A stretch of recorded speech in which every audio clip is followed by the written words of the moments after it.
Hello, everybody, and welcome back to the WR podcast. I'm Joey. I'm Tommy. I'm Pops.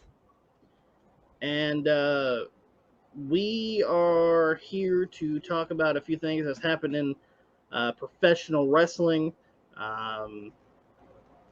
over the last few days, actually, to be honest with you.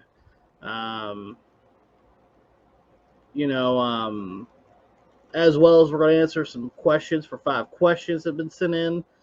We're going to be answering those as well. I guess we can start off with the somber note of the passing of 2 wrestlers over the past couple of days. Let's go ahead and start off with the first one who ended up dying. Terry Funk passed away August 23rd of 2023 at the age of 79.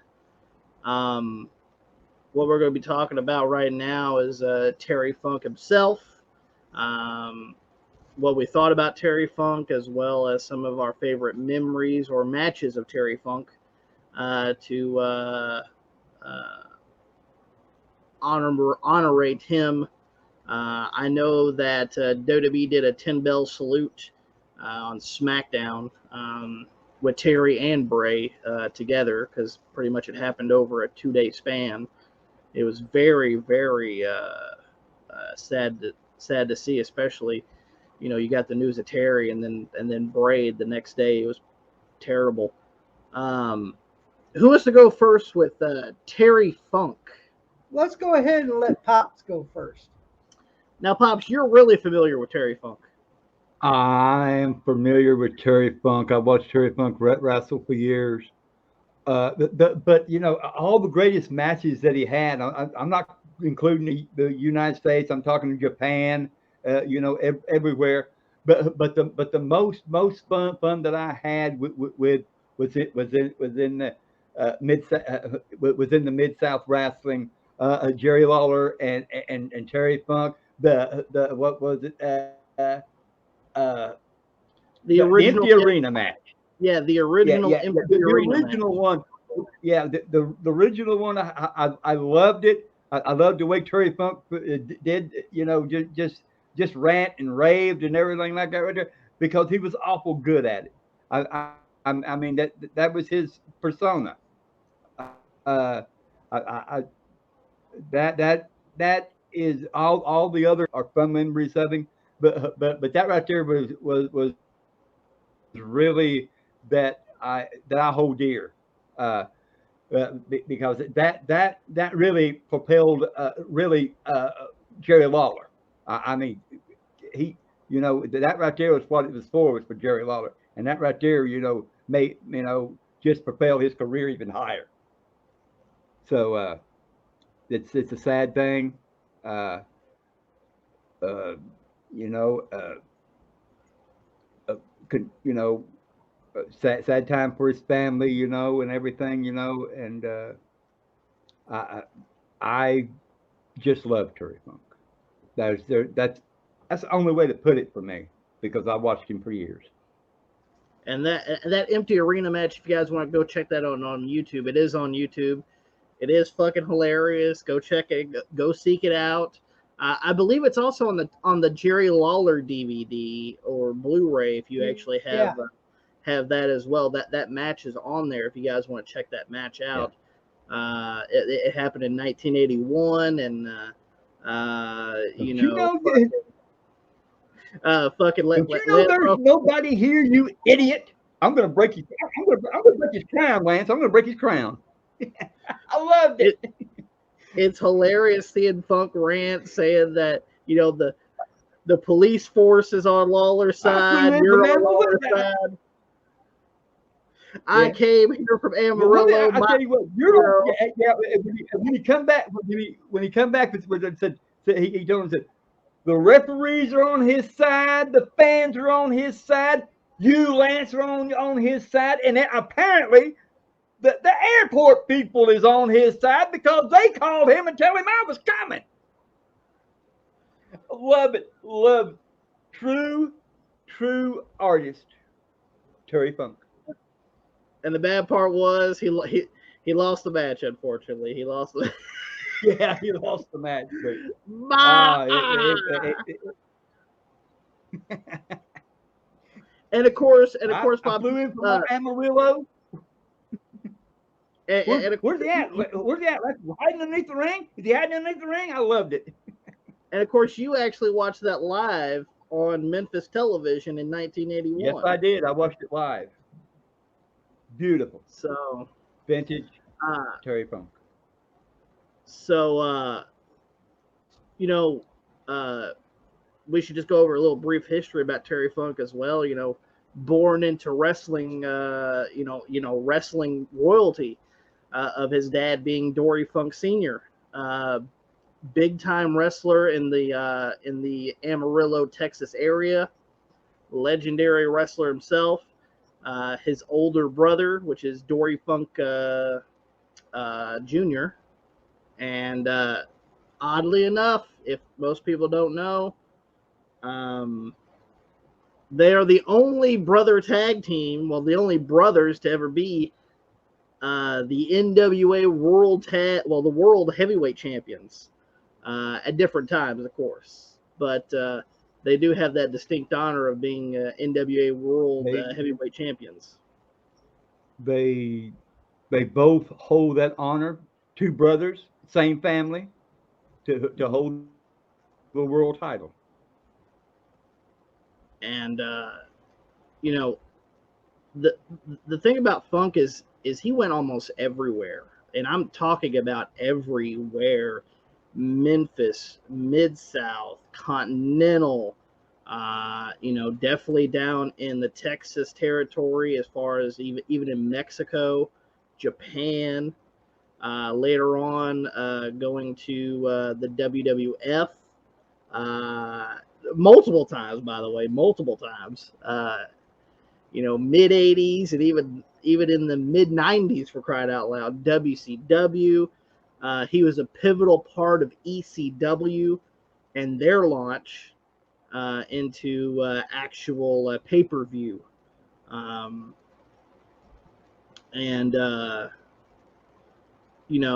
sad to see. The thing that happened is there was a story going around in 2021, a couple of years ago, that Terry Funk was supposedly diagnosed. I'm not sure if it was actually true or not, but they did say that he was battling dementia, and that's really sad to see. Here's another thing about Terry Funk that I thought people should know that he got the young guys over. He didn't mind getting the young guys over. He didn't mind it at all, because as he said one time, I was a young guy, and I want to get the young guys over because they can keep the tradition going. I mean, hell, like it even came to the point where I think it was the triple threat match with Stevie W. Terry Funk went up to him and said, "How you doing, Stevie? I don't know what the hell I'm doing here, Terry." Yeah, I don't know what the hell I'm doing here, Terry. I have no idea what the hell I'm doing here, Terry. But Tommy, what are some of your favorite memories of moments of Terry Funk? Well, another thing, both him and Dory Funk are both in the WWE Hall of Fame. They are both in the WWE Hall of Fame. They went in as the Funk brothers, right? Yeah. Okay. And another thing, to me, the thing I liked about Terry Funk, come on, he put ECW on the map because he was the only big star ECW had at that time. Mm-hmm. That a veteran will actually help the young guys. A lot of veterans wouldn't even help the young guys. Like, you have to realize that. Like even if you go and watch like Beyond the Mat, you can see how just great and how nice of a guy Terry Funk is. Yeah, you could see how much that ECW roster respected and admired Terry Funk for all he did for that company, especially at his old age. Come on, he was doing moonsaults. He was doing a whole type of shit, having matches with Shane Douglas, Sabu, that triple threat match that they went 60 minutes on the night the line was crossed in '94. You Mhm. know, and but if I had to choose my favorite, one of my favorite Terry Funk matches, there I have two. One is the I Quit match with him and Ric Flair at New York Knockout. That match, Clash of the Champions. yeah, Yep. Clash of Champions. That match was fucking great, and it was hilarious seeing how Terry Funk was selling it. Remember when he almost hit that fan, and that fan started laughing at him? Yeah, yeah. Actually, did we or did we not? We reviewed that. Did we or did we Yeah, we not? reviewed that show. You can check that out in the archives. Yeah, you can check that out in the archives. And also, probably another, to me, another good Terry Funk match was when him. Now, this was when he was in later years. Probably WrestleMania 14, the dumpster match with him and Cactus against the New Age Outlaws. Absolutely. And The probably another one that would probably be good was that steel cage match with the New Age Outlaws and Terry and Cactus when they crucified Terry Funk in the cage yeah, and Cactus was all alone. That was fucking great. Like, and that's the thing. Terry Funk was not afraid to do anything. And I see Eddie was in the Dark Side of the Ring episode with FMW. You know, that was a good episode. The also that's another thing we've got to watch a lot of Terry Funk in is It's FMW. FMW, yeah. there's Uh, there's one thing. Not only was he a good guy, a great wrestler, knew how to handle himself, but he was one tough motherfucker. absolutely. He was a tough man. I mean, he. I mean, Tommy. Yeah, Tommy's right. I mean, his age doing moonsaults. Can you imagine that? Didn't care putting his body on the line because and Tommy was right. Everybody in ECW locker room loved Terry Funk. Like hell, even New Jack said that he loved Terry Funk for crying out Yeah, loud, and New Jack New don't Jack like don't like anybody. nobody. Exactly. New Jack don't like nobody. So I mean, uh, Terry Funk, definitely some of the matches that do come to mind is the empty arena match, the dumpster match, definitely him and Flair's feud in '89. They had a Uh, great feud in '89. they had a great feud in '89. Um, An underrated feud, in my opinion. absolutely, like especially once you see like some of the people that Flair was facing Oh around that God. time. The only You good know, matches he was having was Steamboat. Steamboat and Funk, and honestly, that's all I can really like. I know people like Luger, but I'm sorry, Sting, but um, just and then of course we ended up getting some of the DVDs and tapes from FMW. Where we actually got to see him wrestle in FMW, taking on people like Onita, Hayabusa, Hayabusa, or uh, or, or or or as or Terry is he Funk called called? him, Hayabusi. Yeah, Hayabusi. Um, but loved Terry Funk, loved him in ECW. Got to see him. You know, he won the fucking ECW title from Raven. Yeah. On the first ever Barely Legal, which by the way, you can go watch that in the archives as well. We Yes. actually did a review on that one as well. Go check that out in the archives. But love Terry Funk. You know, I like even watching him in Beyond the Mat was just Sad. how nice he was and and, Yeah. and Well, sad at the it same time. it was sad at the same time, especially when he went to the doctor. Can I Yeah. move around comfortably? You With the should be bad moving news? around comfortably right now, for crying out loud. Remember the doctor? I Yeah. felt so sad when Terry said, when the doctor goes, "You need to do me now. Can I move around comfortably? Can I live comfortably? I don't think you can live comfortably right now, Mister Funk." Yeah, that's what he said right then, and that was in fucking '97, for crying out loud. Yeah. And And don't forget that great Russell Fest. also, yeah, the one of the many retirements of Terry Funk. And the Uh, thing is, even the WWF was involved in that. They had no yeah, they problem actually doing had that. Bret Hart. Yeah, They that's actually what had Bret Terry Hart come Funk down was. to Amarillo, Yeah, Terry Funk actually requested to wrestle Bret Hart. and WWF had no problem. That's how No, much respect that they have for Terry Funk. and also they had Mick Foley on that show as Mankind. Mm-hmm. And they also had the King of the Cockroaches, Dennis Oh yeah, Stamp. Dennis Stamp, baby. I love Dennis. I'm not Actually, involved. yeah, actually, Terry Funk was the one that got him involved. He goes, Terry, I won't be there. I wasn't booked. Come on, I want you to come down. Referee me and Brett. Come on. So, And then you see his knee go out when he was walking. I felt so bad. yeah. His knee almost gave out, and he almost fell. Yeah. I mean, On the beyond the mat. finally going into like his last run in the WWE as Chainsaw Charlie. Well, his last big run as Chainsaw Charlie. And then he went to WCW in 2000. He won the Hardcore Championship there too. He won the And another thing is, when Hannibal slapped him, as old that man was, he couldn't take him off his feet, could you?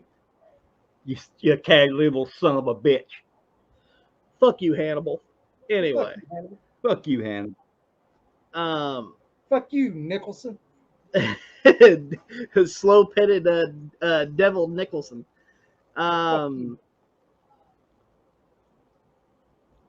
Also, he wrestled a little bit, a lot of on the independent circuit. Even wrestled a few times in TNA. Yeah. As well as he did the show Hardcore Homecoming, which is on DVD. You can always find that on DVD. Where it was him, Shane Douglas, and Sabu in the barbed wire match. Yep. The best way to describe Funk to me is Funk traveled the globe. Literally, like He traveled the globe. He went everywhere. Even in post retirement, like technically post retirements, he wrestled for Insane Clown Posse's Juggalo Championship Wrestling. He wrestled for MLW too, didn't he? MLW, Pro Wrestling Guerrilla. He did a lot of those.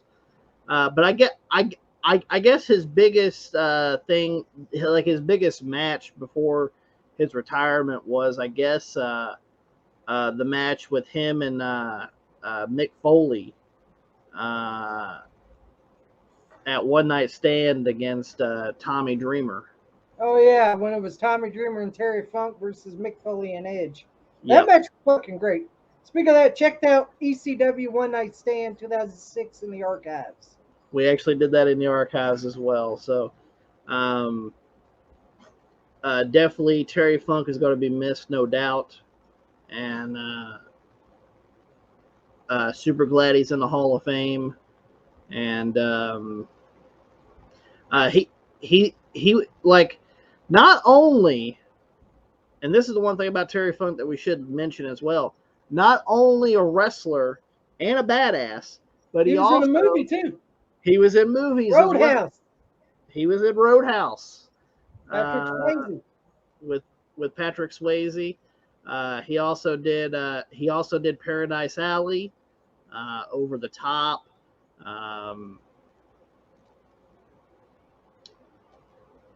He was also the one who did the. He was also the one that choreographed the fight with Rocky and Tommy Gunn at Rocky V. Funk was the one that actually did the choreograph for that fight in that movie. And Funk's name could be at the end of the credits if you actually watch Rocky V. Yeah. Yeah. So, and not only that, but he was in several WWE video games, 2008, 2011, WWE 13, and just sad to see somebody so loved and a legit legend pass away. But our condolences to the rest of the Funk family, and definitely a legend, no doubt. Yeah. Let's go ahead and go with the next one, which happened the next day of August 24th of 2023. Wyndham Rotunda, which is his real name, Bray Wyatt, passed away at the age of 36. Very young. Very young. And I'm talking about very young because, Tommy, you're 34 and I'm 33, for crying out loud. That's how young Bray is.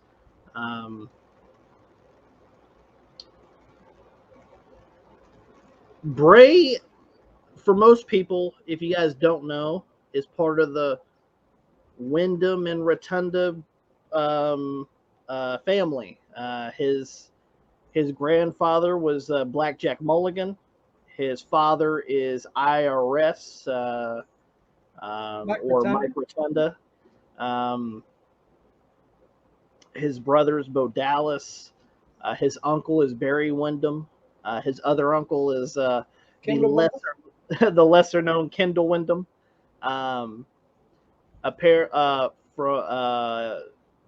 Mike Rotunda actually married Barry's sister, Blackjack Mulligan's daughter, and that's why he's in the family. And definitely a wrestling family.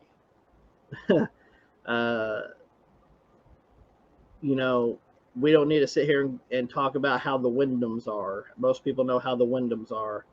And great talent. All of them in their own way, even Kendall for the West Texas Rednecks. But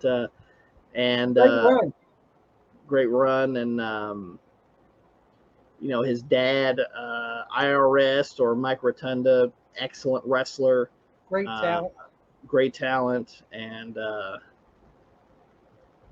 so it was supposed to be that he was going to be wrestling, no doubt. And we do know that he didn't wrestle too much on indies. He mainly went straight through after graduation of college, pretty much right into FCW, Florida Championship Wrestling. Where he was Husky Harris. I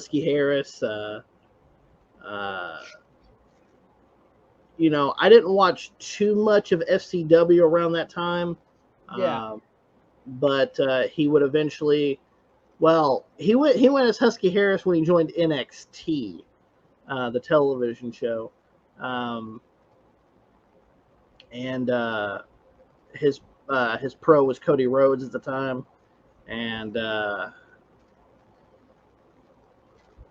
let's just say Husky Harris didn't make it as the NXT champion. He was he was actually eliminated, but he would come back as the new Nexus with some of the people from the first season of NXT.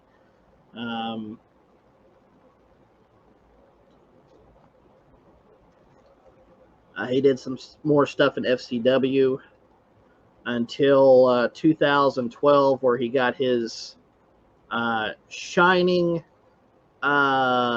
gimmick to date, and which is the one that put him on the map as far as being in the WWE, Bray Wyatt, and having the Wyatt family with him, which is Eric Rowan and Luke Harper, who passed away a few years ago as well. I'm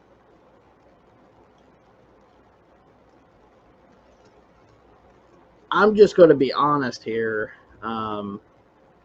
That was probably his biggest run. Even to the point where he faced John Cena. And but I love the gimmick. I love Sister Abigail.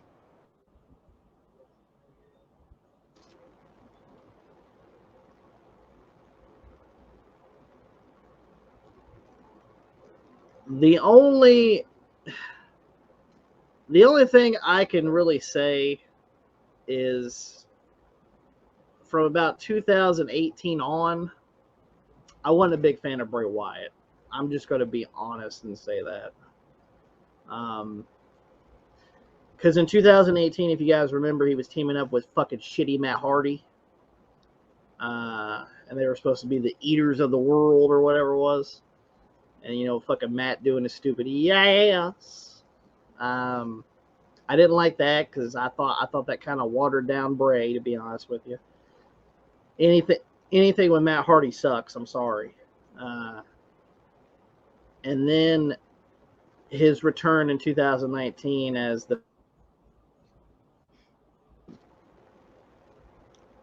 not a fan. Sorry. I'm not sure if you guys feel the same way about that or not. That's up to you guys to decide. I just wasn't a fan of the whole Fiend thing. I didn't get it. I didn't really like it. And I definitely didn't like when Randy Orton burnt him and he became the creature from the Black Lagoon.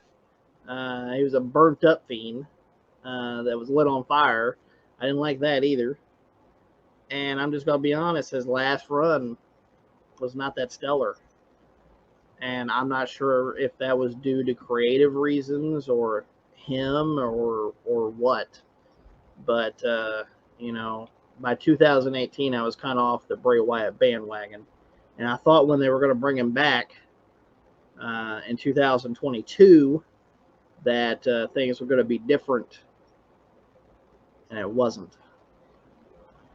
But what are some of your guys' favorite memories of Bray Wyatt or matches? You want me to go, Pops, or you go? Yeah, go ahead. Go ahead. All right, well, I agree with you on the Fiend. And another thing that didn't help was when he got demolished by Goldberg. That didn't help any. That didn't help him either. Or the stupid Hell in a Cell match with fucking Seth Rollins with the that giant. Didn't help either. And I'm sorry, I hated it. I hated it. That didn't help either. And Bray's a great fucking talent. He is. He is. He's a great fucking worker. And he could cut great fucking promos. He's probably one of the best promos up there. He's up there with Barry Windham in promos. Because Barry cut good promos too. He cut decent promos. Yeah, I know Barry cut better promos than Kendall and Mike Rotunda for sure. Well, the IRS thing, there wasn't much to do there. Pay your taxes. Pay your taxes. There wasn't much to work with. Now, Captain, when he was Captain Mike Rotunda, there was nothing there for him. There was nothing there. Which ain't his fault either. No. But come on, fucking Jim Herd wanted to call him Captain Mike with the fucking love boat. What the fuck is that? But Bray Wyatt, he was a great promo guy. And I enjoyed the Wyatt family. Even when they had Braun Strowman, I had no problem with it. When they even had a Braun Strowman, Yeah. I had no problem with that either. But if I had to say my favorite, I have I have a few good Bray Wyatt moments and matches. Okay.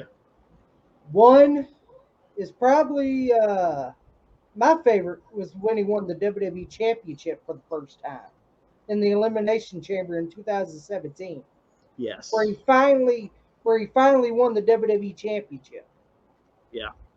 because he worked his ass off and finally got to the fucking point where he got to win the WWE Championship, and finally he got it, and I was happy. I was happy. I was like, he finally someone that actually deserves it and actually worked his ass off. And and, I loved it when he won the Elimination Chamber in 2017 and won the WWE Championship for the first time. I loved it. Mhm. And that was probably my favorite Bray Wyatt moment is when he captured his WWE Championship for the very first time because that was probably the most amazing moment in my opinion because I enjoyed it because finally someone that was getting he was almost getting the Dolph Ziggler treatment, put off on, pushed off on. They'll push Bray and then push him back, push Bray, push him back. And then finally, when he got the WWE Championship at Elimination Chamber 2017, I was like, okay, he's going to get a good push. And then at that WrestleMania where he lost to Randy Orton, lost the championship to Randy Orton. Remember that Yeah. WrestleMania match right after he won an Elimination Chamber? Wasn't that weird Yes. House Yeah. of Horrors match or No, something? remember it was the WrestleMania where they would have like fucking they'll when it was when Orton was with the Wyatt family and then he turned on him and he got his WWE Championship match with Bray at WrestleMania and they had like critters all in the ring with the pictures. Yeah. Yeah, Yeah. that and then lost and then Bray lost to him for no reason in my opinion. But Yeah. Yeah. because I thought Bray should have went over in that match, not Orton. Absolutely. Orton had his run. Uh, no disrespect to Randy Orton, but he had his run. Um, and to me, that's my favorite Bray Wyatt moment. And probably the next one is his feud with John Cena, where he would bring little kids in the sheep mask and tell Cena, "Come on, these are your kids. These are your people. Come on, man. These are the people you want. These little kids work up to you." And he gave the little kids the sheep mask and he and stuff like that. I thought that was fucking great. I Yep. got the sheet mask here. And But Bray Wyatt's hot, by the way. but uh, but I'm gonna say this right now. He had a horrible match with Cena at that WrestleMania. That WrestleMania where Bray would fucking Cena would dress in the NWO get up and he'll dressed in his prototype get up. I was like, and but like you said, I wasn't a big. At first, I gave the Fiend a chance when he debuted it against Finn Balor at SummerSlam. I was like, Yeah. okay, it ain't too bad. But then when he took on Seth Rollins in that horrible Hell in a Cell match with the fucking Beetlejuice fucking sledgehammer, and then fucking losing to Goldberg at Super House Show for no reason when he won the WWE Championship again. And I'm like, Bray Wyatt can't get a break, huh? Yeah. And then I had no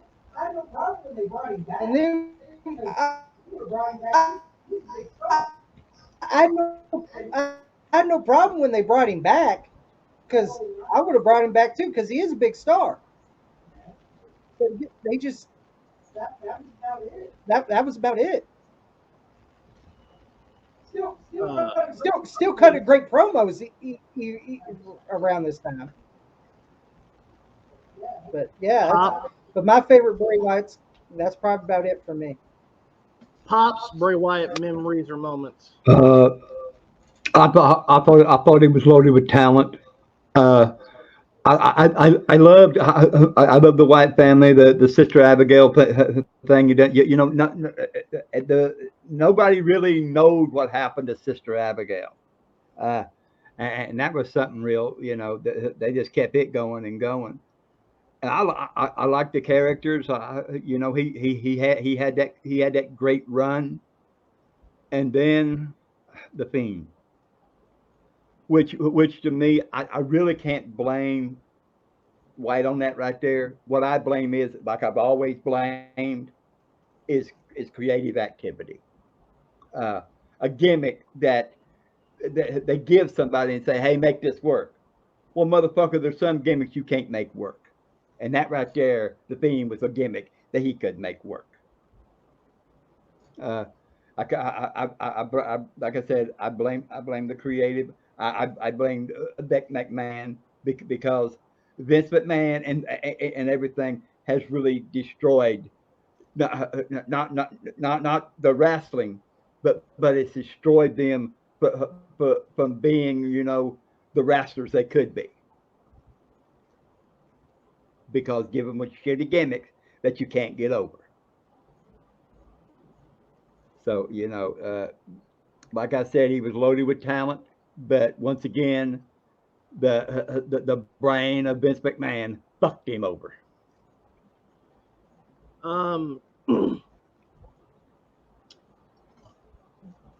Bray, an interesting talent for sure, and I did like, Husky Harris. It's in his early days and shit. Um, but he tried his best and eventually went back to FCW and brought that Bray Wyatt character with the Wyatt family. And I thought that was the most interesting stuff he did. And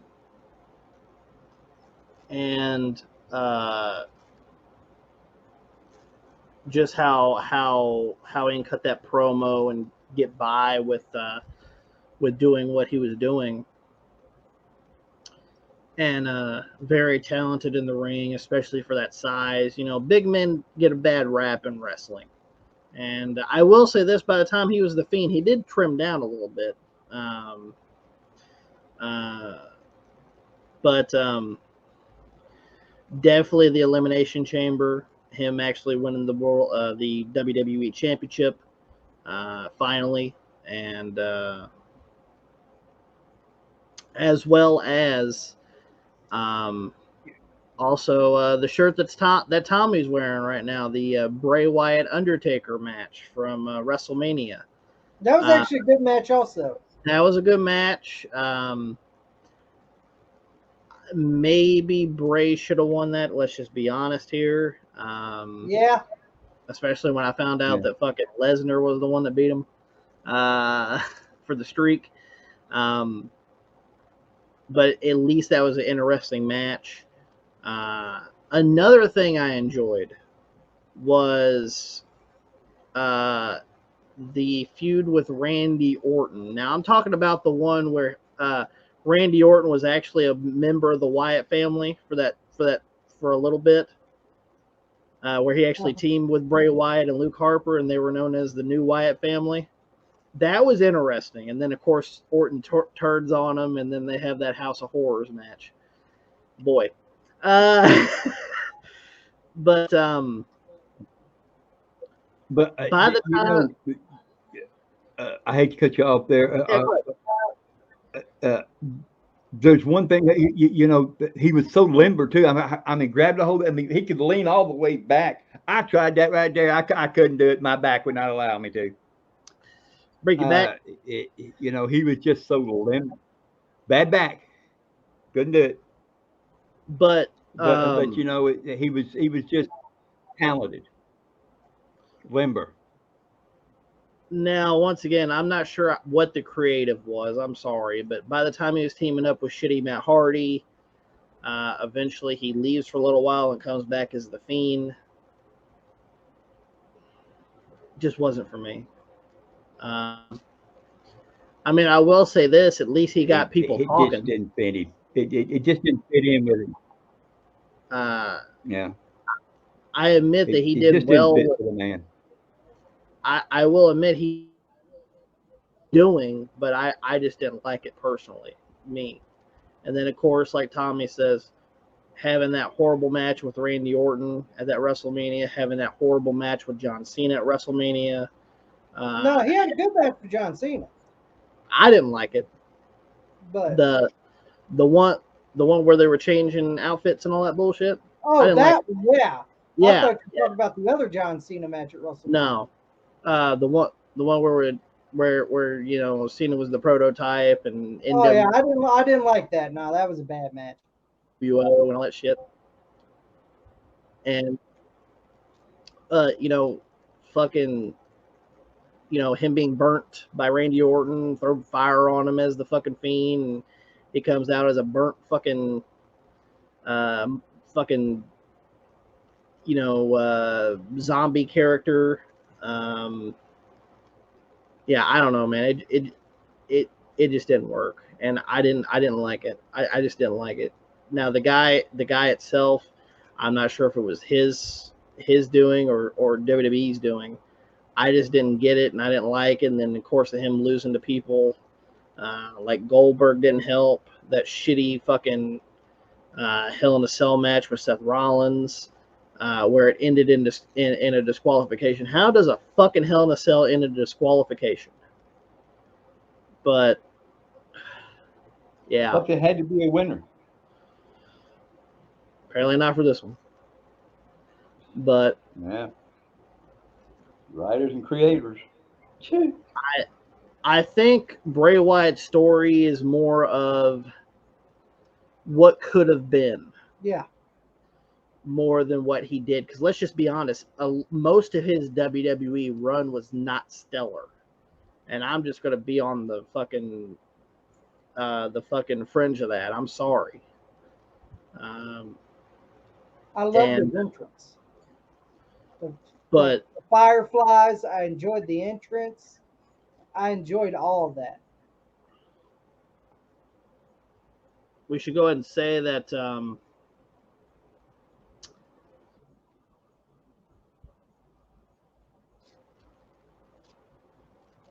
Bray apparently died of a heart attack on August 24th.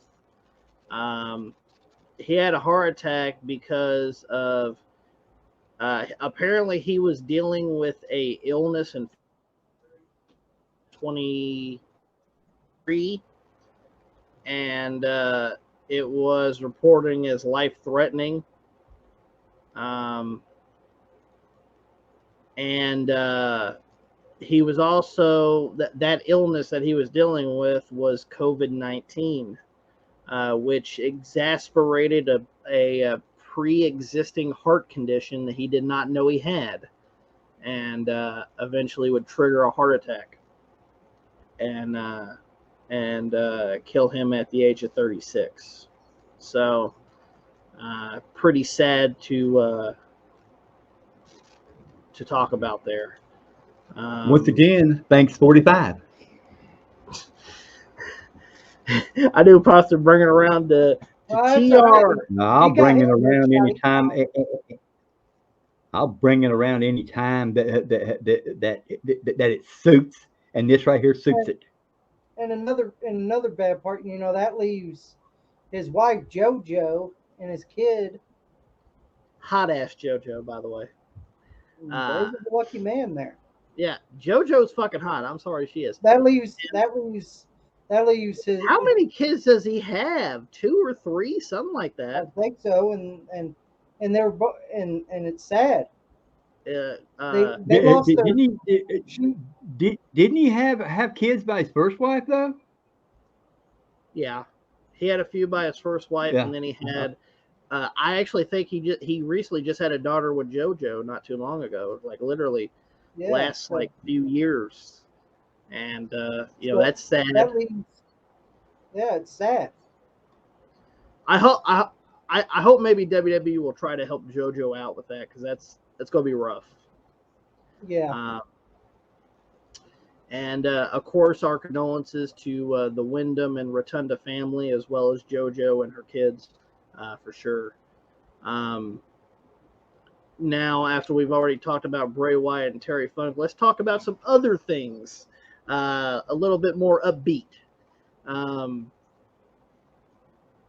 We do know that from the last podcast that we did, that AEW All In sold over 80,000 tickets to Wembley, What do they want? Hang the on. new Wembley Stadium.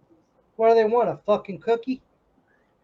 Also, not to mention, do you know if they're having 2 pay-per-views? What, an AEW? They're Two in having Wembley? no, they're having one in Wembley, Uh-huh. which is All In, and a week later they're having All Out. And that All Out is in the States, right? I believe so, yes. So how are they going to get all those people that wrestle Wembley back in time for that All Out show? To be honest with you, I don't know. They'll be booking flight. They better have a fast jet. All In What? is in Wembley, and then September 3rd, a week later, they're having they're having another pay-per-view a week later. I should tell you. Why a week Chicago, later? Why? at the United Center in Chicago. Why? Why do you have Well, to do it a week later? That makes no sense. it would be easy. It would be easy. Now, All he has to do is use the WWE stars that are floundering there and put them in a pay-per-view. I mean, it'd be easy for me. and this is where While the rest of them's over there, while the rest of them's over there in England, well, but bring the talent out you never bring out. Would you letting them back there eat catering and fuck around all the time? they'll make it back to You the States before piece of this. No big deal. Shit, you couldn't. You Going to Wembley is like a day trip. It's not a big deal. But the thing is, Why a week? because they're idiots. And also, you got to realize this too. This is going to be the tale of 2 shows. Wembley, over 80,000 tickets in a international show. Once they come back, that much. yeah, they don't get wrestling, and they're gonna love Tony Khan, and they're gonna love whatever. Once they come to the States and Chicago, Same old, same old. empty building. Same thing. I guarantee Always did. it. I guarantee fucking it. Yeah, It's the tale of 2 shows. it's gonna be like this. Yeah, it's gonna be like this. You could throw a grenade in there and hit nobody. Because they cannot draw in the U.S. This has already been proven. Yeah, Oh, congratulations. by the way, there's going to be a Fozzy concert for the fans of Wembley. They're looking forward to that. Oh boy, Lord. get to hear Judas in my mind. Yeah, I bet you they're looking forward to it. Absolutely, they're definitely looking forward to it. See Chris Jericho in purple pants dancing like an idiot. Oh boy, they're interested. They're looking forward to that. Watch his jelly rolls go up and down while you dancing. Mhm. But They're looking forward to that. But The once people again, in Wembley, we they're looking talked. forward to that. We said this last week when we did the WR podcast. AEW right now is WWF 1990 Yep. and we're going to show you it. We're going to prove it to you. proof is there in the numbers. Hey, congratulations for 80,000 fucking tickets sold in the new Wembley Stadium. But when you come back to the States a week later for another pay-per-view, Yeah. who the fuck has 2 pay-per-views in a fucking week? Nobody. Them fucking idiots, apparently. Watch them. They might get a couple of thousand in the United Center in Chicago. Yeah. It's the tale of 2 fucking shows right there. But and by the way, there's only a couple of matches for All Out anyway, and they fucking suck. Just like All In. I figured that. It's Miro versus fucking Powerhouse Hobbs. Willie Hobbs. And for the AEW TNT Championship, Luchasaurus versus Darby Allin. Does that sound great to you? No, Does not that sound really. Sounds like a winner. Does that sound like a sellout in Chicago at the United boy. Center? Well, they better bring Philly Phil. Sounds like a winner to me, boy. Now They need to bring Phil in. Mindy's Bakery too. Just like Taz said, we need some kids. They need fucking Steely Phil is who they need. Steely Phil. Now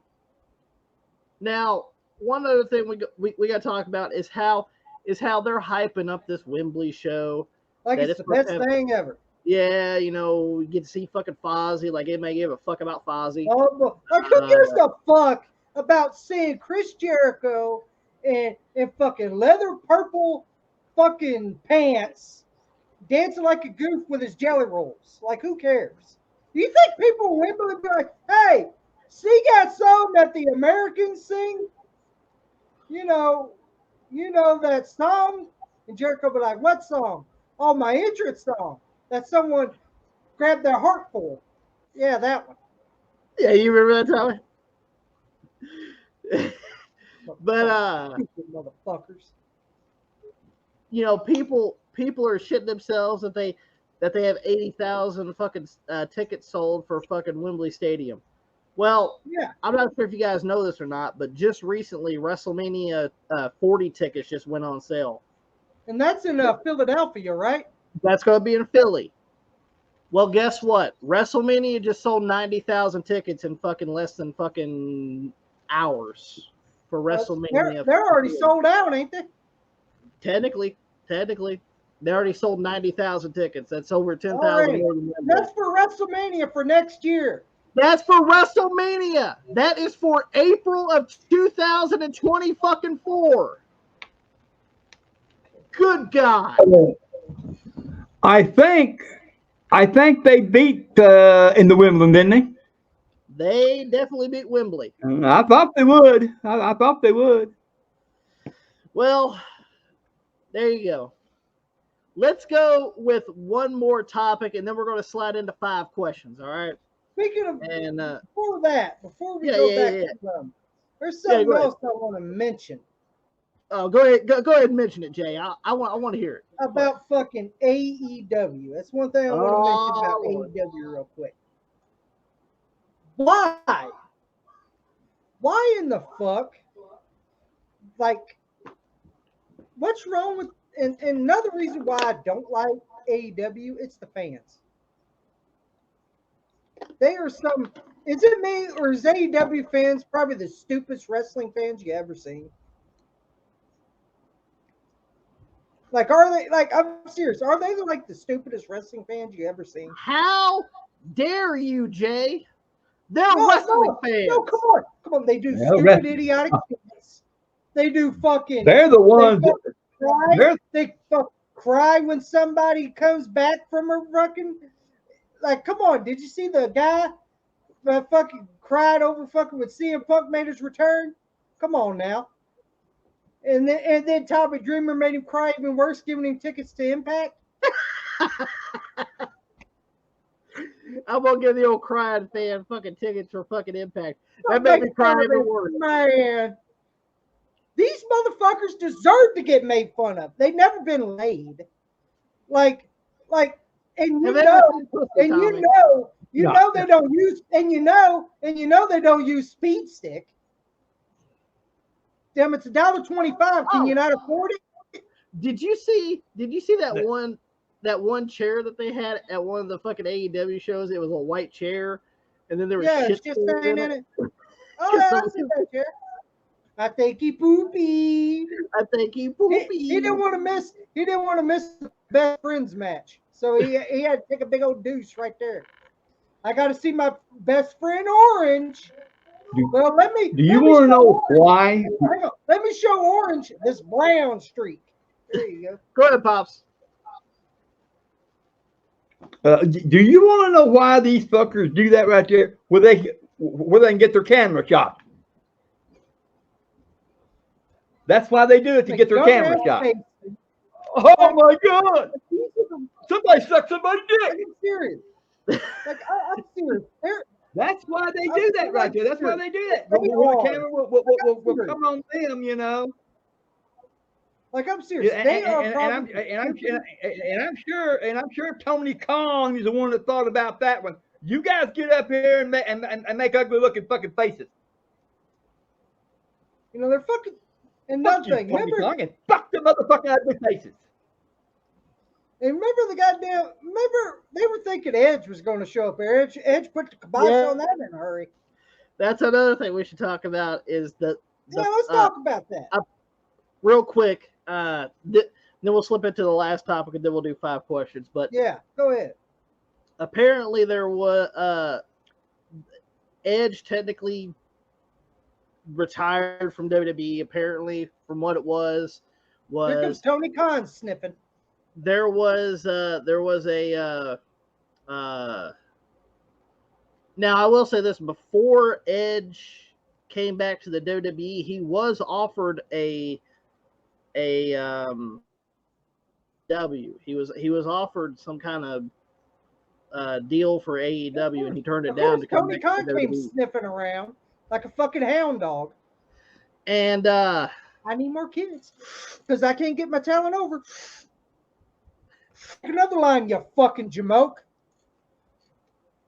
I fucking hate him. I do. He is a fucking doofus. He is a fucking. He looks like the goddamn. Remember the goddamn movie Revenge of the Fucking Nerds? That's what he looks like. He looks like a fucking nerd with a fucking pencil protector on his goddamn fucking. Almost the same type shirt Pops is wearing, but it's just white. nobody put a Pops on there. Let me tell you something about him. The reason why he can't get his people over is because he's a mark for himself. He can't get people over because you're a mark for your own self, motherfucker. He thinks Stupid piece of garbage, motherfucker. He thinks And like Nelson, he does you mountain something eating so great. motherfucker. You ain't worth the fucking. So that's the thing. That's the thing about fucking Tony Khan. He thinks he's come on. You already know he's done a lot of good things for people. He brought high school friends back together. It's going to be a good night. He brought them back together. Friends they haven't seen in 40 years. They brought back together. They both smell. They all smell you like ain't good onions friends and anyway. jelly roll. He smoked all of what's her name's weed. Yeah. Big Swole's asking for her dime back. Big Swole's weed. Big Swole's asking for her dime piece back. fucking, and then he's done everything for people. Come on. He's brought high schoolers back together for their love of wrestling. Give me a break. Just imagine if I saw a friend. Hang on, I gotta say this, Pop. Just imagine if I see some fucking thing on Instagram or on fucking Facebook or something like that. Man, AEW resurrected my friendship. Me and Bill we haven't talked in 20 years. Ever since I graduated. You ain't best friends to begin with, dickhead. Ever since I graduated high school in 2009, he messaged me on Facebook and said, Tony Khan brought us back together. Can you give us tickets so we can resurrect our friendship over Orange Cassidy and all these other fucking stupid fucking people? Like Tony Khan, You all he mean is you mean telling me that I've been wrong all these years? I thought Cupid brought people together. I didn't know it was Tony Khan. like fucking Tony Khan. I thought it was Cupid all these years. Like fucking Tony Khan's the next Miss Cleo. Well, and look at this right here. He even gave Dave Mouse Meltzer a fucking job. You know, he gave him a fucking job. Which his job is, hey, make me Booker every year. That's his job. Make me Booker every year. Hang Yeah, on, you Meltzer, you melt-head motherfucker. You're a piece of shit, Meltzer. Edge's last match was on SmackDown against Sheamus. That was his last contracted match. Now, apparently, he offered WWE another run, few years for a contract. Apparently, WWE denied it. Maybe they have different plans. Maybe their plans don't see Edge in them, which is fine. That's just the way it is. That's the way life goes, especially if you're a lot older, and the Edge is a lot older. Let's just be honest here. Now, there was a story that surfaced online that not only will Edge might be in Wembley Stadium, yeah, but he probably has signed a contract with AEW. Now, Tommy, you said you seen something else about this. What'd you see? Edge said, I don't know what the fuck you're talking about. He said he don't know what the fuck you're talking about. He said him and WWE on good terms and everything like this. He didn't say anything about fucking signing with AEW. And just imagine. Or the kayfabe, brother. Just imagine Tony Khan coming to sniff at Edge's house, like he's a fucking bank robber. Oh, he is a bank robber. Hey, Adam, you want to come over, huh? I know. Hey, you can feud with Matt Hardy, but you ain't got Lita, but they got Ribby. We can make a feud out of that, can't we? What is this, 2005? Fuck you. Nobody wants Ruby Hardy. Well, no, not even that. Slut, because she's a slut. Like, who wants a slut? And here's another thing. Yeah, Edge said there's no bad will. He said they gave him another offer. He don't know if he wants to come back or he just wants to be a family man. Mm-hmm. Like let's just be honest here. He has 3 daughters, and maybe he wants to go home and fucking be with his fucking family. Now he's like, okay, I had one more good run. I can prove that I still got it. And I'd rather have a match with Sheamus and drink Guinness than have a match with Del Rio. I'll put that on my list. If I was fucking Edge, yeah. That is an upgrade. Take Del Rio off the list. Take that Del Rio off the list. Slide that out of there. Sheamus is my last match. I would have put an asterisk there too. Edge goes, I don't want that to be my last memory. Did you see that championship that they gave Edge? Yeah, it looked pretty cool. Looked kind of ugly to me, but that's just me. Well, it's Edge's belt. I would have gave him the Rated R Spinner Championship, isn't me? Yeah. Here's your championship, pal. Here's your championship, pal. We saved it just for you. Let's go with the last topic, and then we'll do some rapid fire 5 questions. Then we'll get the hell out of here. Yeah, we'll do some 5 questions. The last topic we're going to talk about is Tommy, something you sent me on Instagram. Yep. I didn't even know about this till you sent it to me. There was a clip of a trailer called The Wrestlers, and it's from Netflix. Netflix is the one that's in charge of this, and apparently What it is they are going to go to Ohio Valley Wrestling, OVW, in Louisville, and they are talking to some of the people that are there, like some of the other stars that are, well, or lack thereof, stars in OVW. The shitty owner of Al Snow. They're going to do a piece. Yeah, they're going to do a piece on wrestling. Now, we already know how these pieces go when it comes to professional wrestling anyway. They always look at the bad. They never really look at the good. Now, I will say this. OVW hasn't been good in the past at least 5 or 6 years. I'll tell you right now, it hasn't been good. It hasn't been good until Danny Davis sold it. And which was about 5 or 6 years ago. Yep. Al Snow is singly-handed, in my opinion, ruined OVW completely.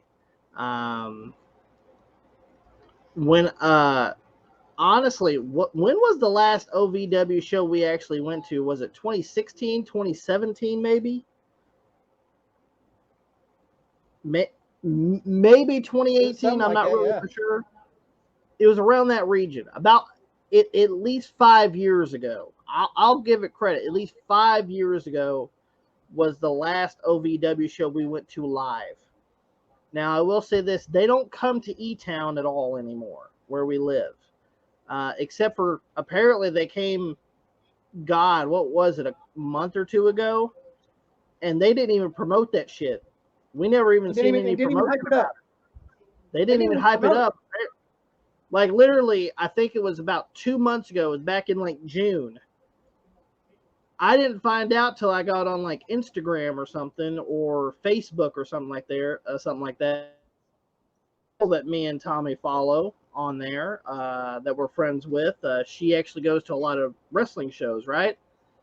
And she was saying that she was at OVW, and I'm sitting there like, what the fuck is she talking? Like, is she in Louisville or what? No, she took a picture, and literally, she was at an OVW show that was like 5 minutes from our house, which was it was in a parking lot of a tent store.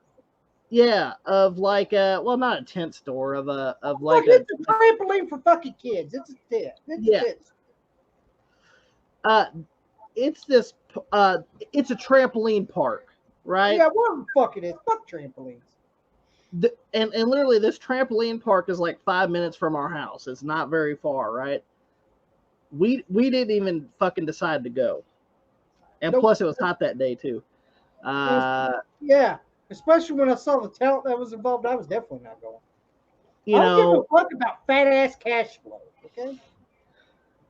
Which you'll see him in the documentary, by the way. Oh, I bet you will. You couldn't miss him. You can't miss that motherfucker. But apparently, you can't miss Penny Flow. Hey, Pops, did you want to go to that OVW show that was here like 2 months ago in that parking lot? No, they ain't no talent there. Hey, at least just a bunch of wannabes. Hang on, Joe. At least at that OVW, and wannabes and never will be. Well, okay. Well, at least at that OVW, at least they would have chairs, unlike the midget show. You got to bring your own chair. But we decided not to go to it just because, like, there's nothing there. I'm just gonna be honest. There's no good talent there.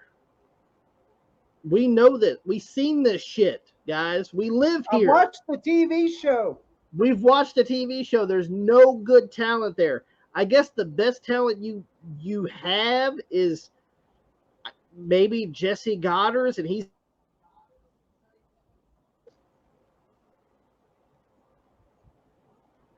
I assume. Do you like Jesse Goddard, Tommy? Oh, Jesse Goddard, fuck him. I don't give a fuck about him. He could go back to him or Robbie Eve for all I fucking care. I watched OVW several times, and all I seen was botch.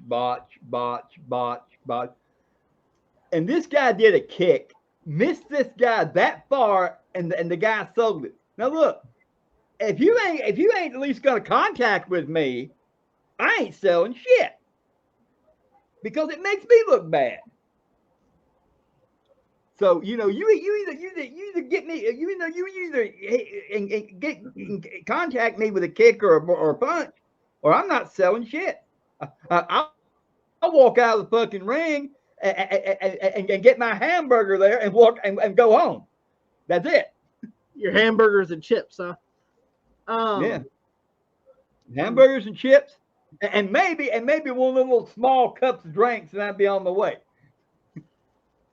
Last time we were at OVW show was maybe 5 years ago, and I'll be honest with you, there wasn't too much talent there either, but it was actually worth going. It was worth going, and I think because the tickets were cheap. Al Snow has made the tickets hard to buy. I think tickets now are like $15, $20 range. Oh, it's $15 in advance, $20 at the fucking door.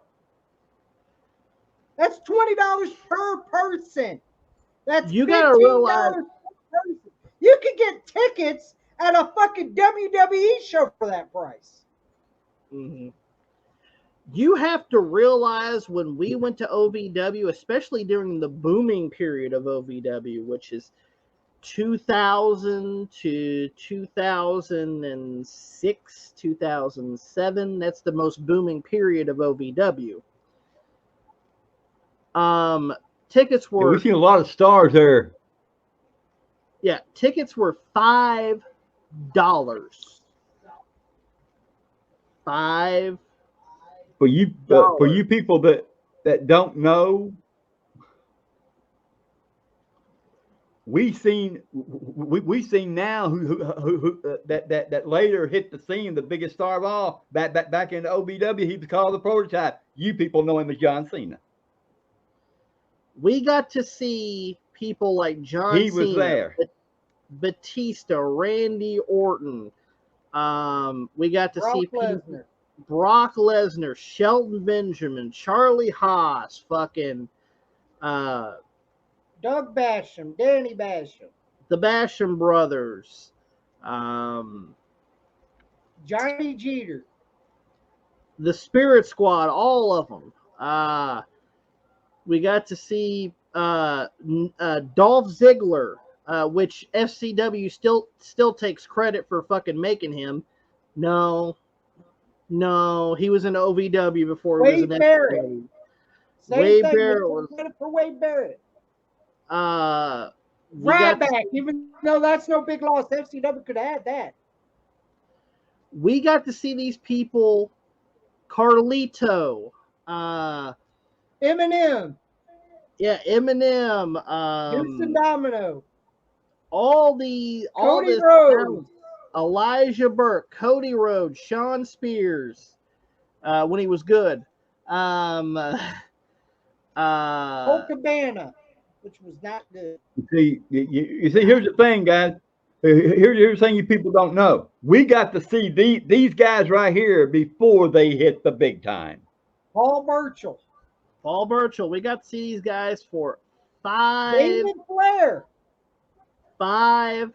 $5. $5. What we were going to OVW shows. We even got to see some WWE superstars. We got to see Mickey James was there once. Shelton Benjamin was at a fucking show, for crying out loud. Hardcore Holly was at a fucking show. La Resistance was at a fucking OVW show. That's where Rob Conway broke his nose, which you guys could actually, if you go to Rene Dupree's podcast, Cafe de Rene with Rob Conway, he actually talks about that show. It was an E-Town show in Elizabethtown, Kentucky, where he actually broke his nose, and he actually talks about that on the show. We were actually live there watching him getting his nose broken. Yeah. Yep. Mr. Kennedy was in OV. CM Punk. I got to meet CM Punk. Me too. We got to see CM Punk. We got Fucking CM Punk before CM Punk became CM Punk. We got to see fucking Roadkill from ECW. He was there before. Yep. We got to see a lot of this talent. Brett Albright, Chris Masters. Chris Masters was there. And by the way, if you guys want to know, Bobby Lashley, Blaster Lashley, Booby Lindsay. You will see a lot of this if you guys go to the OVW Television Wrestling Podcast that we have, where me and Tommy are currently going through the entire OVW catalog from 1999 till about 2008-ish, maybe. If you guys want to check that out, go right now, hit the subscribe button right now, because me and Tommy are currently in 1999, and we're in the beginning stages, and we recap every week. If you guys, and by the way, we play the promos on the show if you guys want to check that out as well. But this Netflix show or movie or documentary or whatever the fuck it's going to be, fuck OVW. I'm just going to be honest here. OVW's been the shits for at least the past 5 or 6 years. And, you know, I heard Al fucking say that, you know how bad OVW is, but they're so loaded with talent. No, they're fucking not. No, they're not. And no, you're not loaded with talent. And I don't know what fucking Al Snow was smoking. He's smoking something, all right. And then Al Snow said something about if OVW fails, he puts his reputation on the line. Well, your reputation's already been ruined, Al. Yeah, fuck you, Al. You already ruined it ever since you walked through the fucking door. And to be honest, you weren't that good even in 05 when you were running, motherfucker. Because wasn't he running in 2005? I believe. I left a little bit until Paul Heyman showed up. Yep. Yeah. Yeah, because when Cornette got canned, Al Snow was running it for a little while until Paul Heyman showed up. Yep. And Al Snow was doing a horrible fucking job. Which we'll get into once we get to the 2005 year. But fucking, I want to see Simon Dean in the main event. Fuck you. Remember when they made Simon Dean a fucking main eventer? Tommy, I'm trying not to remember those times. But yes. Well, Tommy, would you rather see Simon Dean as a top guy or Mike Cruel? I don't want to see none. Vladimir Kozlov, maybe? None. Rosa Mendez? None. I'm gonna tell you right now, Al. I'm gonna tell you right now, Al. You're the reason OVW's in the fucking shape it's in. No wonder Danny Davis wanted to leave that bitch when he saw your fucking greased up fucking hair. He's like, yeah, I found a jamoke that could buy this company and make it even worse. And that's what the fuck he did. Danny Davis did everything in that company. He and see, that's the thing, when it was actually Danny Davis and Trailer Park Trash running it together. And actually, they knew the fucking fans in Kentucky don't have enough to pay $15, $20 for fucking tickets. This is Kentucky, dumbass. Not no fucking. This ain't fucking Lime, Ohio, or fucking something like that. You fucking idiot. Like, it even came to a wrestling show that we had in E-Town that it was a steel cage match that they were going to have. Steel cage in the door. Like, literally, the steel cage was about the size of the fucking door trying to get it in. It even came to the point that Trailer Park Trash says, hell or high water, we're going to have a steel cage match, even if we have to build it out in the fucking parking lot. Yeah. So, but luckily the cage actually fit inside the door, luckily. But, yeah. They knew people could not pay that. Because if you try to boost your tickets to $15, $20. Some people don't have enough to afford that.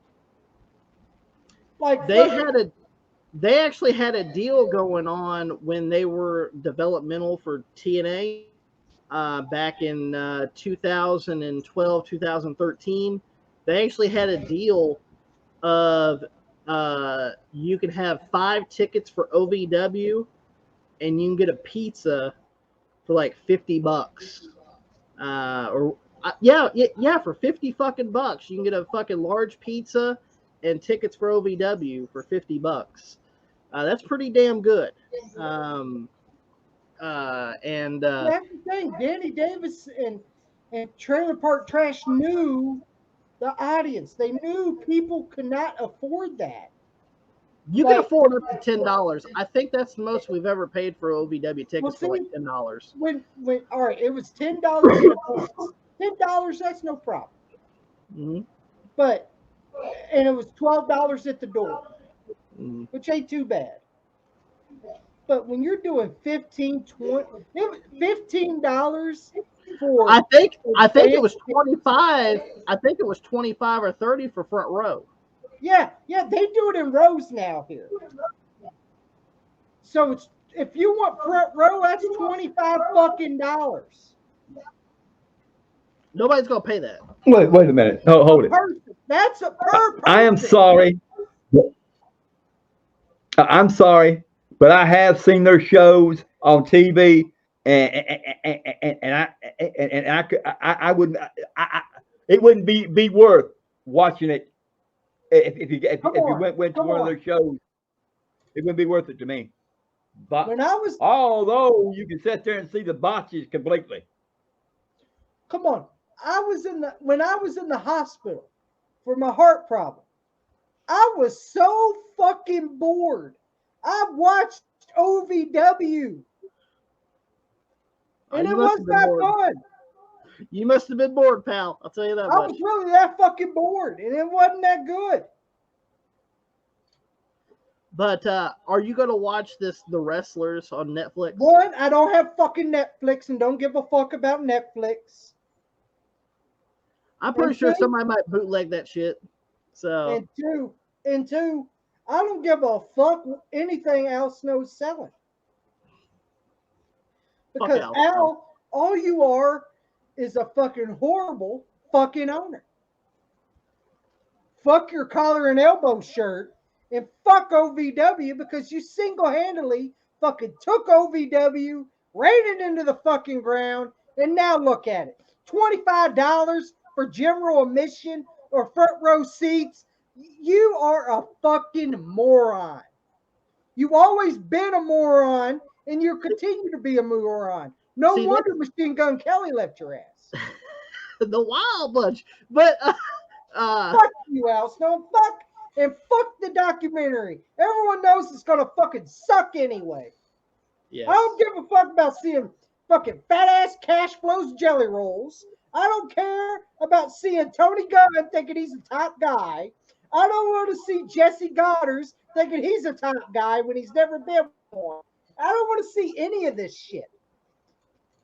Fuck, at least Skidmark done something in the business. At least he got his fame. Yeah, if you guys don't know, Ryan Howell was the guy that Bill DeMont, by the way. Yeah, that Bill DeMont called Skidmark on the fucking Tough Enough television show. He wrestles for OVW, for crying out loud. Actually, I also heard that EC3 made some shots for OVW as well. Well, all they do is bring in people that fucking suck. What are you gonna do now? You're gonna work with NWA now? Let's bring in Fat Fuck Tyrus. Let's bring him in too, huh? Let's bring in Mr. New. Let's bring in fucking Control Your Narrative fucking EC3 who fucking sucks, by the way. He's never gotten good. Fuck EC3. Fuck Derek Bateman. Fuck him. By the way, that ain't gonna draw you flies. Pops, are you wanting to see the Wrestlers on Netflix? Well, why? The only thing they're going to do is the usual thing.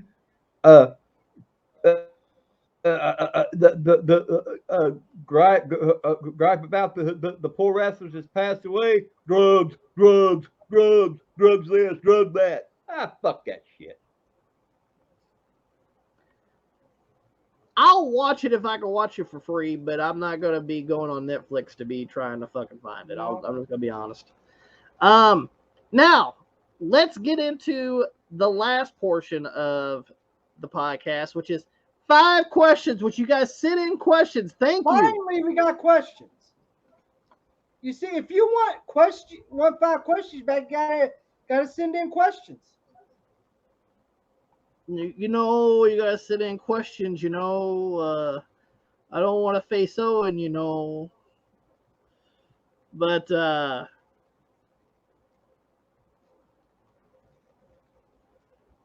we're gonna answer some questions for you guys.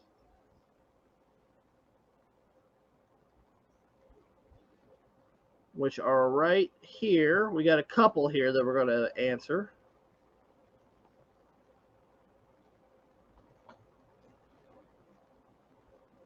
The first question is asked by Sports Talk with Austin 2002. What his question is he said, keep up the great work, the great content, always entertaining stuff. Thank you. And do you think Roman Reigns will break the all-time days as WWE Undisputed Universal Champion? Who do you want to go first?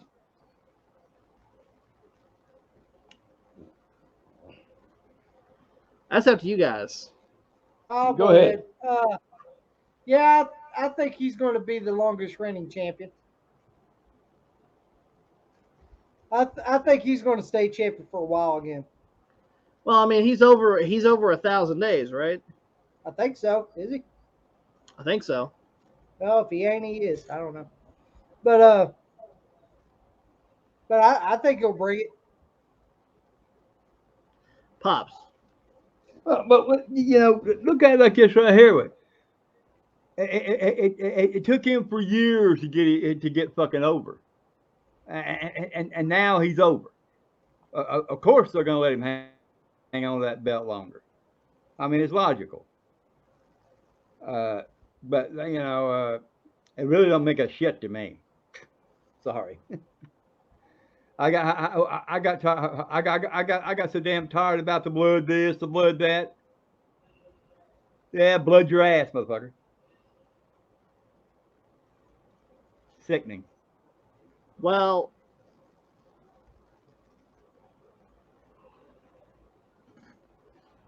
right now Roman Reigns is over 1,000 days. He's 1,072 days. He won it back in August of 2020. So he's been carrying it for over 3 years now. Now, would he get it up to Bruno? I don't know about Bruno. Yeah.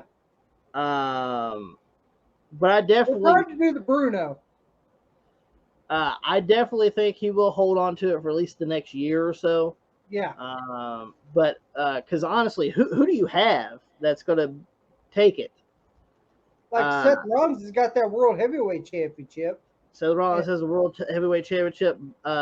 Let's just be honest. The whole Jay Uso quit thing. Jay didn't take it. Who else is ready for that spot? I mean, Cody, somewhat, but I think he's at least going to hold on. That's the thing. Who's on Roman's level? Nobody right now. Nobody right now, at least. That's for sure. Let's go ahead. I like LA Knight, but he ain't ready for that yet. Yeah, I mean, I love LA Knight, but I don't think he's there yet.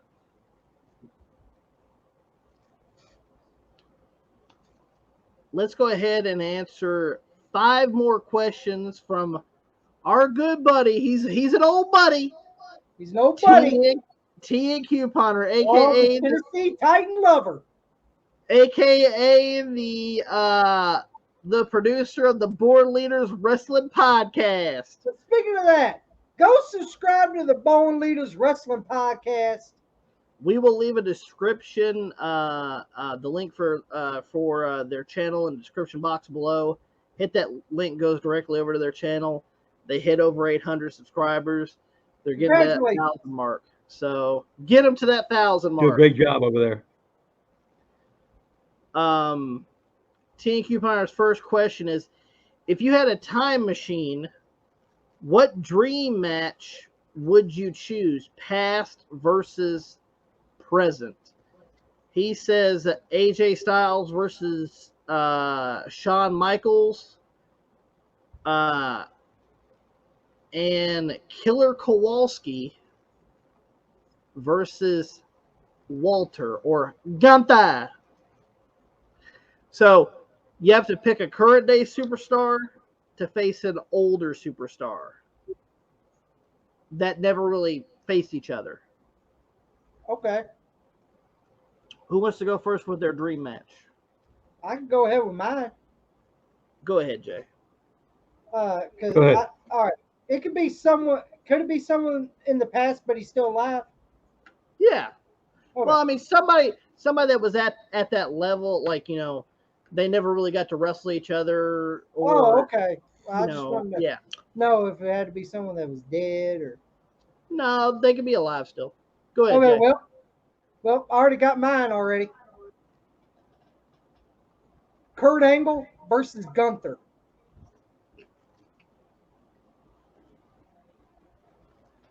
Why is that? Because Kurt Angle's an Olympic gold medalist and amateur, and Gunther is almost the same bit. He's an English brawling and an amateur too. You know, wrestling that William Regal Wigan type style. You know. So Yeah. So I'm gonna go Kurt Angle versus Gunther. Got that. Paz, you want to go next or you want me to go next? Go ahead next. Who would I like to see wrestle each other? Might be kind of an odd pairing, but nonetheless.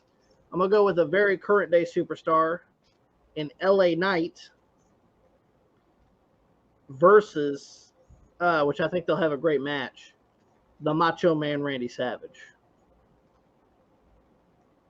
And why is that? I don't know. I just think they'd have a really good match because LA Knight is really good. And not only that, but they both say, yeah. Now, Macho Man says, oh, yeah, but LA Knight says, like yeah. I said, the reason I choose Kurt Angle versus Gunther because they both do submissions and they both wrestle that type style. So I think that'd be a great match. Bob's dream match. Let me see.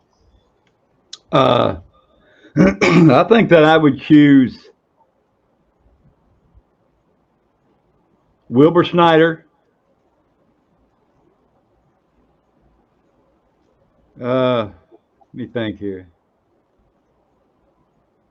All right, he's your pass. You got to choose a current. Yeah, he's my past guy. Now, it doesn't have to be current day. It could also be somebody that maybe was in the 90s or early 2000s because Wilbur Snyder didn't really pass the 80s, did he? No, he didn't live that long. No.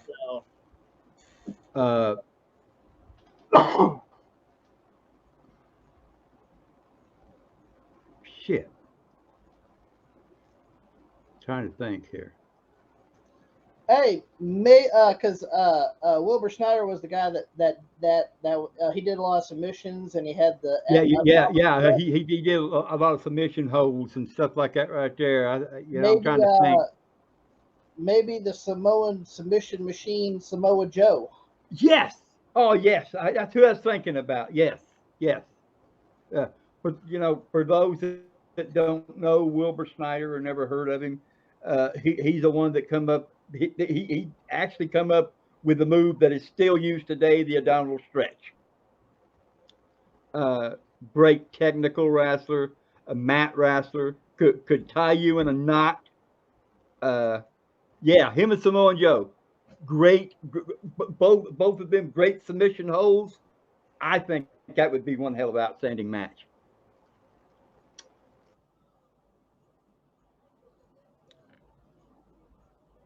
Um, is CM Punk more positive or negative impact for AEW?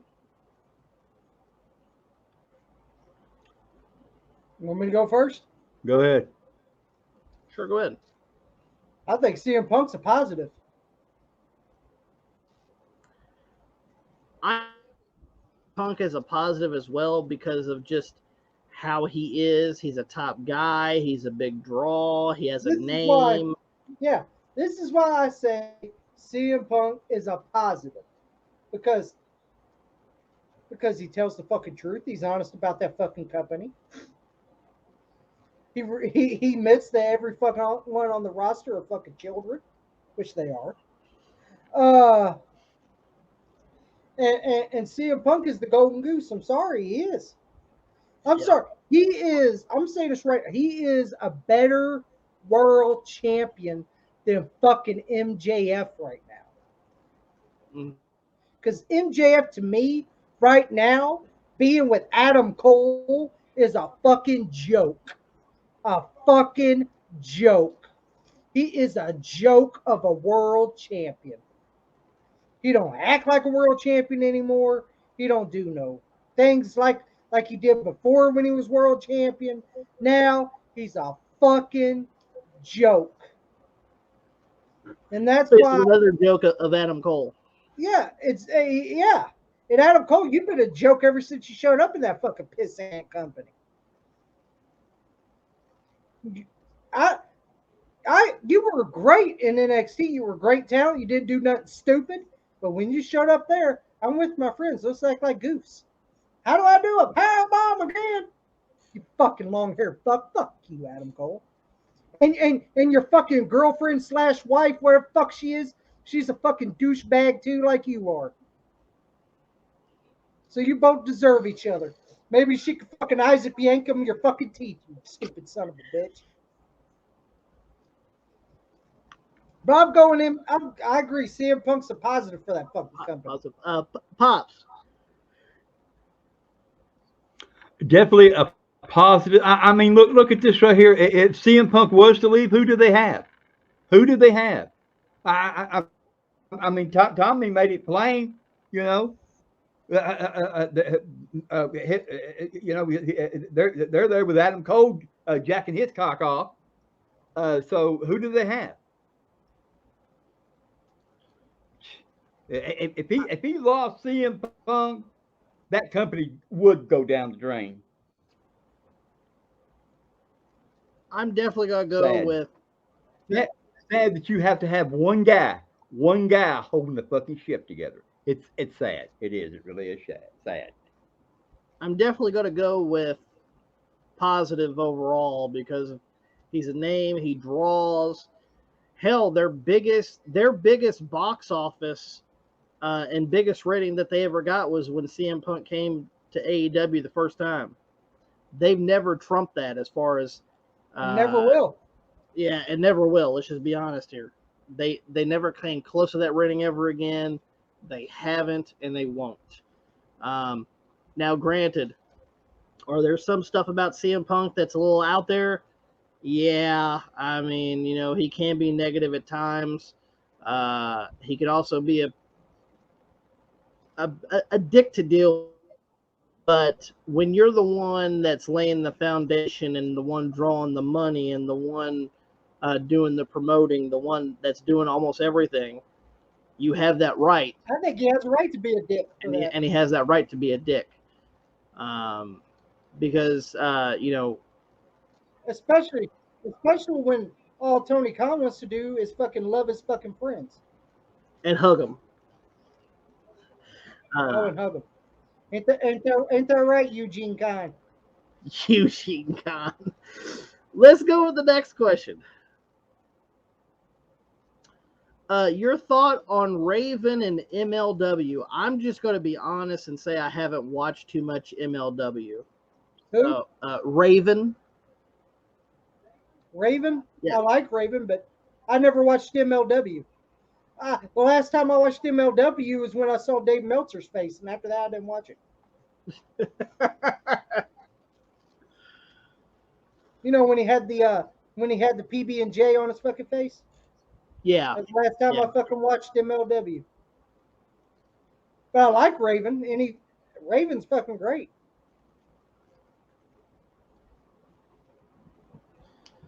Pops.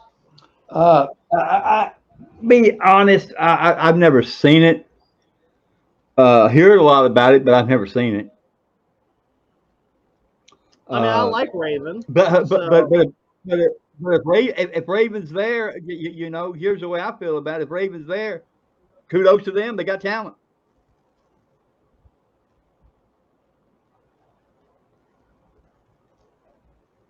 That's about it.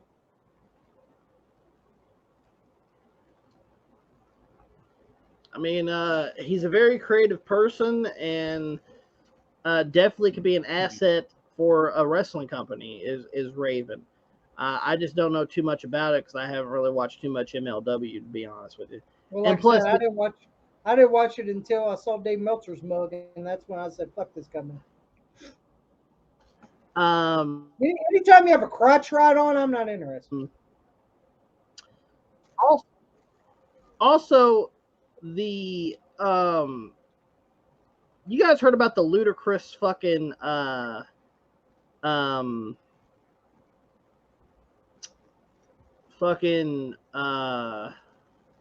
lawsuit that MLW has with the WWE, don't you? Oh yeah, it's stupid lawsuit. Yeah, saying that the reason why MLW hasn't really been flourishing is because of WWE. Apparently, they took their ideas. They took here's the thing. talent. Well, okay.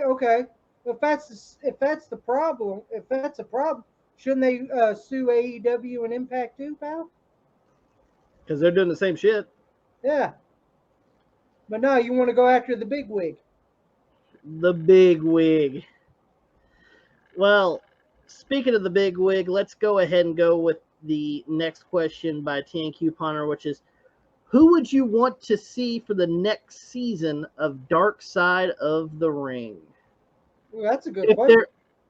If there is another season of Dark Side of the Ring, because I did hear that something about Vice is going bankrupt or something like that.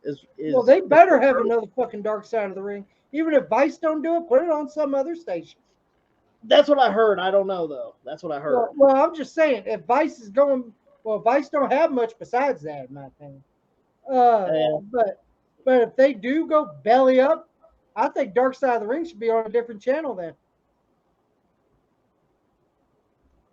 because people love it, and I enjoyed this last season. It was great. Yeah, it gave me something new to watch, because lately I haven't been nothing on wrestling's been interesting to me lately. I think I only missed like one episode. I believe I think I only missed one episode, which was the Bash at the Beach. The Bash at the Beach. That was the only one I wasn't able to see because I had to work that week, and then I never caught a replay of it.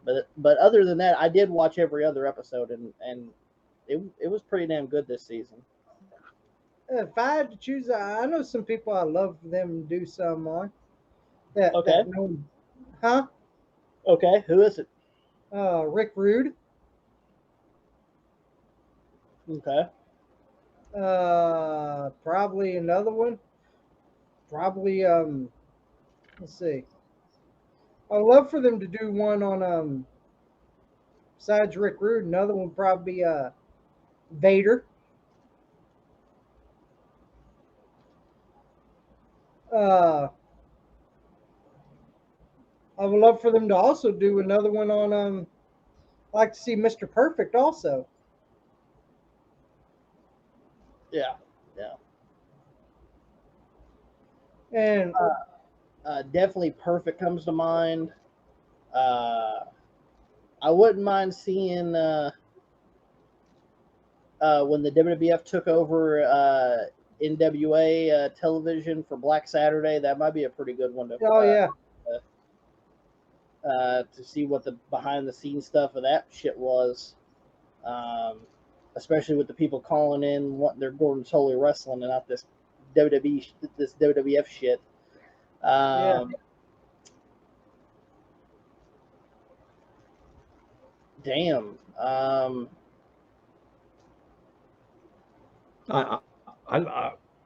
like to see. I like to see what I'm with Bobo Brazil.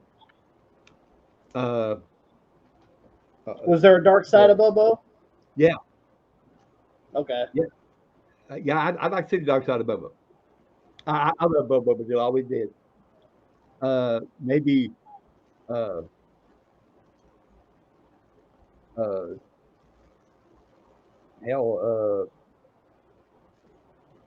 Maybe.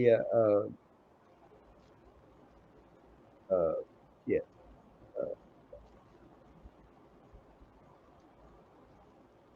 It's a little hard to think maybe of. a big. They've done a lot. Big Moose, Dick the Bruiser. I can name a lot of them, the old guys. I'd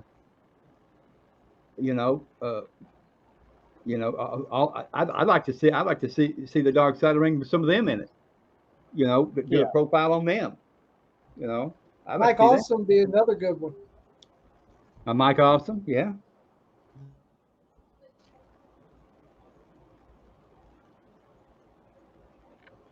I thought they already did a Mike Awesome episode. No? Huh. Well, anyway, there's a lot more that you could grasp from for Dark Side of the Ring. It's hard to be asked that on the spot and try to think about it because it's. Oh, I got one. The steroid tragedy, the steroid scandal. Didn't they do that one already? Yeah, I thought they did. I don't think they did. They didn't do the sex scandal. How about you do that one? Yeah, they didn't do the sex scandal. Yeah. Also, how about the Moon Dogs? The Moon Dogs. They never did one of those. How about the WBF? Why don't you do one on that? Huh? That was a dark side, all right.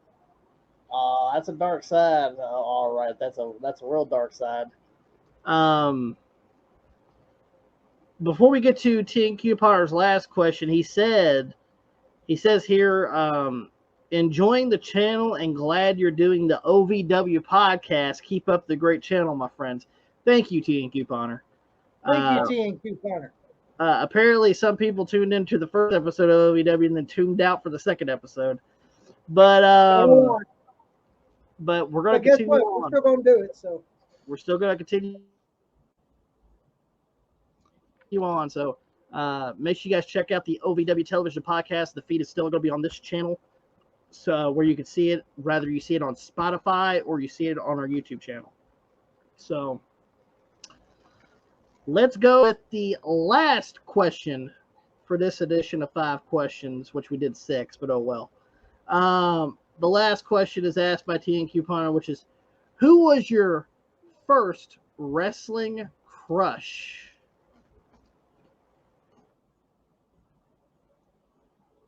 Wrestling crush. Well, we know Pop's first wrestling crush was a Fabulous Moolah. So.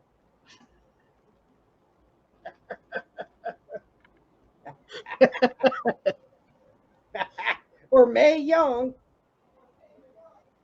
I'm afraid not, my friend. And you people, you're going to be surprised. Well, Pops, since you're the oldest here, who was your first wrestling crush? Princess Jasmine. Beautiful, dynamic, wonderful working in the ring. And oh my God, she had a butt. I love to see. I just loved it when the camera would turn and show her climbing into the ring. That was a picture nobody could paint. It was so good. It was so good. So good. And oh God, she was just so beautiful in the ring. She in a beautiful face. I mean, she had the body of a model, in my opinion. She could have modeled. She didn't have to go into wrestling. She should have modeled because she would have got all the covers. Hmm. If I had anything to do with it, should have got all the covers because she was just beautiful. Tommy, who is your first wrestling crush? Trish Stratus. Trish Stratus. Oh yeah, Oh, yeah. Trish Stratus. Um, And she's still hot to this very day. like how you threw that in there, but um, You know who that's for? mine will have to be probably either Trish. It's kind of a three-way tie for me personally. Well, I have more too. Well, it's a three-way tie as far as like it could be either three. Uh, it's either Trish Stratus, Lita, or Tori Wilson. Those are like a three tie for me, personally. And Well, I have two more on the list too. go ahead. Uh, well, of course, the number one is Trish Stratus. Titties, Probably two, huh? titties, Boobies. yeah, boobies. Probably another one because when I was at WCW, the way she dressed, Okay. Stacy Keibler's Miss Hancock. All right. Stacey Oh Keebler's Miss man, Hancock. she's still hot. Even when she was in WWE. Yeah. That'd probably be another one, Stacy Keibler. Didn't like her with the mecca of manhood, but okay. Well, didn't like that either. I didn't like when she was dressed in fucking when she was dressed teaming with the Hurricane and Rosie either. Uh, didn't look good. Super Stacy. Yeah, I didn't enjoy that much. But I did enjoy it with the Dudley Boys. Though. She looked fucking hot then too. Oh yeah. But Stacy Stacy Keibler is another one, and probably my other one, Mickey James. Mickey. Yeah, Milf. still Mickey hot James. to this very day. What'd you say, Pops? I said Milf. Mickey James. Milky And James. and you know what the sad part is, Joey? Huh. Both Trish Stratus, Stacy Keibler, and Mickey James are all fucking hot this very day. They're still fucking hot to this very day. Um, I'll even throw out another one because we got to see her live quite a bit. Um, Jacqueline. Jacqueline, oh yeah, We Jacqueline. got Yeah. we got to see her in like USWA and shit. And fucking great. Oh my she goodness. was fine there too. So yeah, I mean, we got to see her quite a bit in USW. Before she was Jacqueline, she was Miss Texas, Yeah. and that's where we seen her. And she was hot back then too. Just want to throw her in there because we got to see her quite a bit. But there you guys go. That's the end of this episode of the WR podcast. And if you guys want us to answer more questions for 5 questions, Put it down below. Leave them in the comments down below because that's the only way they're going to be read on Leave in the comments down below on this video. On this video. If you want us to answer questions, please leave them in the comment section down below for us to do another episode of 5 questions on the next WR podcast. And also before we get off here, there's another thing. Yeah. We got to get to 3,000 subscribers if you want this 3,000 subscriber giveaway. We're almost there. We need more subscribers. And and we'll be doing this big giveaway, probably the biggest giveaway we ever done. You get Never an done. you get an N64 with all the hookups, controllers, 3 wrestling games, Nintendo GameCube, all the hookups, controllers, and with 3 wrestling games, and you get the PS2 with all the hookups, controllers, and 3 wrestling games also. And they're all good games. They're not the shitty games on the consoles. Yeah, well, I want to throw that in so they'll know. Make sure you guys get us to 3,000 subscribers. And before we go, make sure that you guys also check out not only the WR podcast, but the OVW television, the OVW TV podcast as well. We're doing it podcast style, and I think we're doing a hell of a job. And I think most people need to be checking that out, especially if you're going to see. You're gonna see a lot of WWE superstars, WWF superstars, TNA, a lot of different superstars. Pop, you got something to say there? Yeah, I'm going to take this phrase from an old buddy. The phrase is this: we need a little help from a lot of people. All right. We need a little bit of help from a lot of people, but share the OVWT. We'd really appreciate it. Just remember one thing though, and this and people will admit this, that has gotten anything from us. You get what we say you're gonna get. Absolutely. So, guys, make sure that you guys like us on Facebook, facebook.com/WrestlingRampage2. You can also follow me and Tommy. Well, you can follow the channel on Twitter at WrestleRampage, and you can also follow me and Tommy. The links are in the description box below, as well as right here on the video. So, guys, check that out and hit that subscribe button so we can give away that 3,000 subscriber giveaway. We're super close, guys. Get us there. It's sitting right here, all cleaned up in the tote and everything. I want to get rid of this fucking tote. So, guys, please subscribe so we can give away this. Do it